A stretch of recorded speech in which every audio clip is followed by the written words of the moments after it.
Good morning everyone, this is Shivam Singh.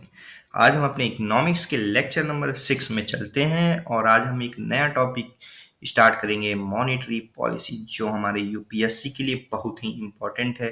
Pre और mains दोनों के लिए हर साल प्री में इससे 3 क्वेश्चन आते हैं, 2 स्टैटिक पार्ट से और एक करंट पार्ट से।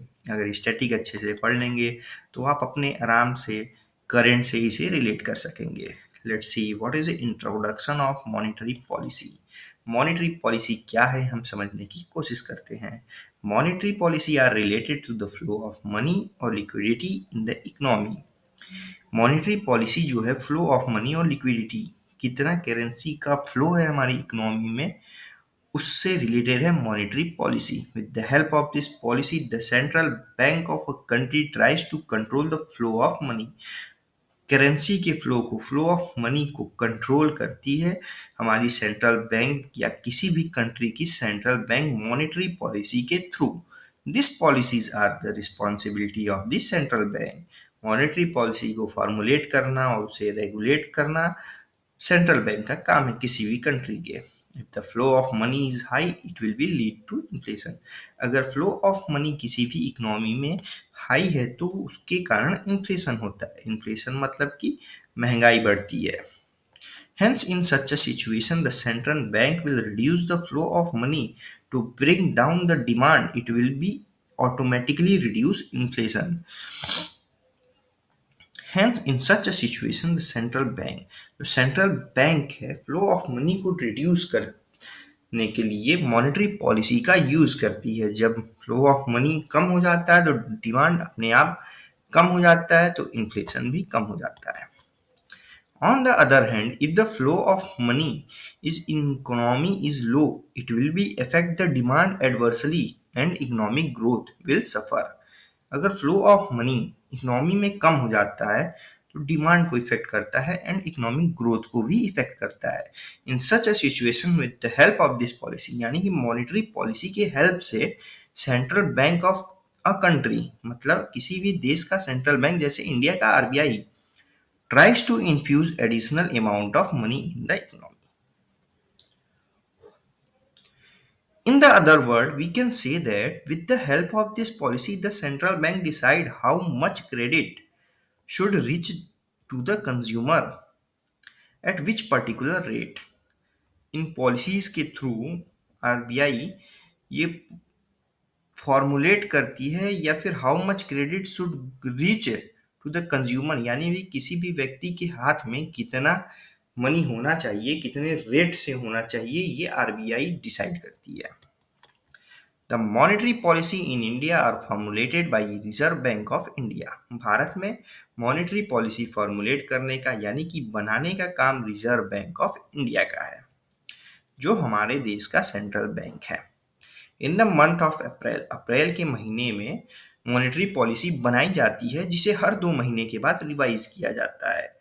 क्या बढ़ाना है, क्या घटाना है, किस पॉलिसी को फॉलो करना है।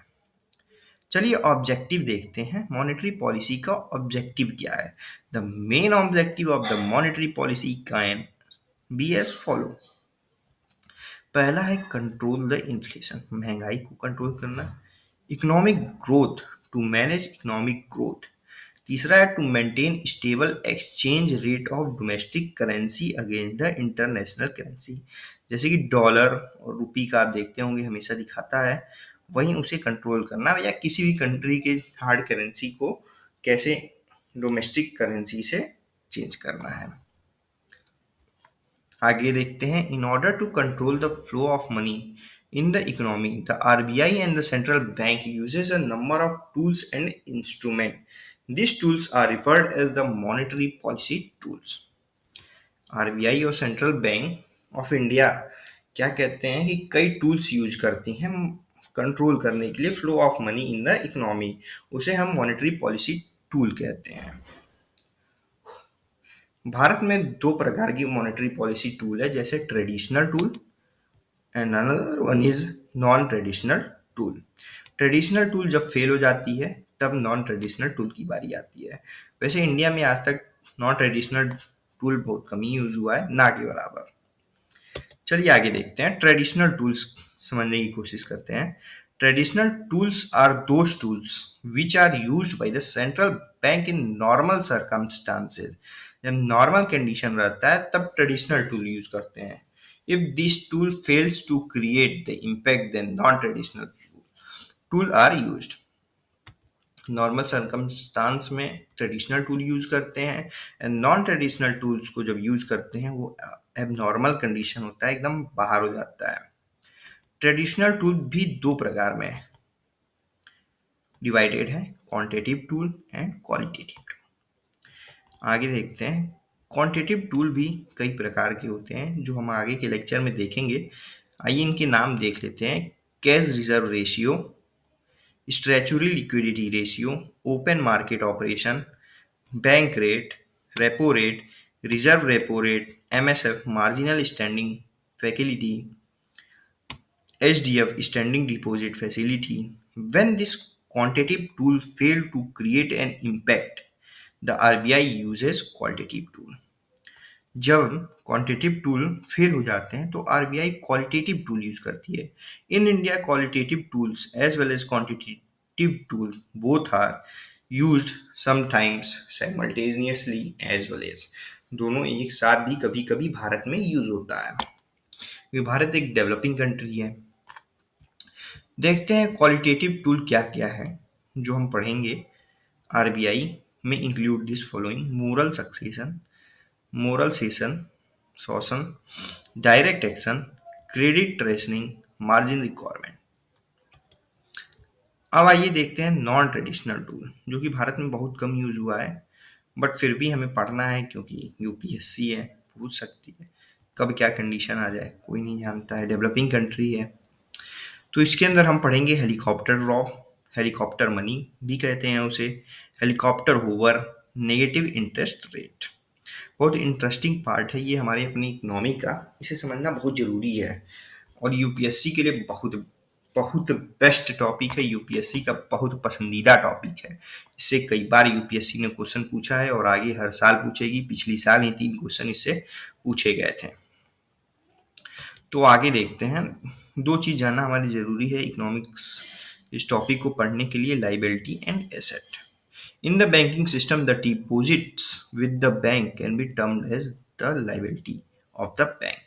जैसे हम डिपॉजिट जो करते हैं वो बैंक का लाइबिलिटी होता है। On the other hand the loan given by the bank can be termed as asset. जो बैंक हमें लोन देती है वो बैंक का एसेट होता है। ओके, जो हम डिपॉजिट करते हैं वो बैंक की लाइबिलिटी होती है और जो बैंक हमें देता है वो बैंक का एसेट होता है। द डिपॉजिट्स और the liability of the bank can be again classified into two. जो लाइबिलिटी है यानी कि जो हम जमा करते हैं बैंकों के पास, वो दो प्रकार के होते हैं: demand deposit, demand liability, term and time deposit और लाइबिलिटी। डिमांड डिपॉजिट देखते हैं। Demand deposit is that deposit with the bank which can be withdrawn by a depositor anytime. Such deposit do not have a fixed maturity period. जैसे कि जो deposit हम करते हैं कभी भी निकाल सकें, कभी भी डाल सकें। जैसे कि हम अकाउंट यूज करते हैं saving account, current account and saving account. They include current account deposit and saving account deposit. Okay, current account और डिपॉजिट अकाउंट से कभी पैसा डाल सकते हैं, कभी भी निकाल सकते हैं। On the other hand term and time deposit have a fixed maturity period and they can be withdrawn only after a particular fixed time. इसमें जैसे fixed deposit and recurring deposit account होता है, उसमें एक बार डाल दिए तो एक टाइम लिमिट फिक्स हो जाता है, उस टाइम लिमिट के बाद ही हम निकाल सकते हैं। When the demand liability and the term liability of the bank are combined together, we derive the NDTL, net demand and time liability of the bank. Thank you. ये हम इंट्रोडक्शन को समझ लिए। आगे से अगले टॉपिक में हम स्टार्ट करेंगे ट्रेडिशनल टूल्स के अंदर क्वांटिटेटिव टूल्स को। 4-5 लेक्चर लगेंगे, मॉनेटरी पॉलिसी खत्म हो जाएगा। और मॉनेटरी पॉलिसी हमारे यूपीएससी का सबसे पसंदीदा टॉपिक है, इसलिए इसे अच्छे से समझें। ना समझ में आए कमेंट करें। And thank you for watching my video. Subscribe करें, मुझे सपोर्ट करें कि मैं और अच्छे से आके पढ़ा सकूँ आप लोगों को। और इस वीडियो का नोट्स आप पा सकते हैं हमारे टेलीग्राम चैनल पे भी @with Shivam, UPSC with Shivam, और हमारे टेलीग्राम चैनल का लिंक आपको डिस्क्रिप्शन में मिल जाएगा। Thank you so much, have a good day.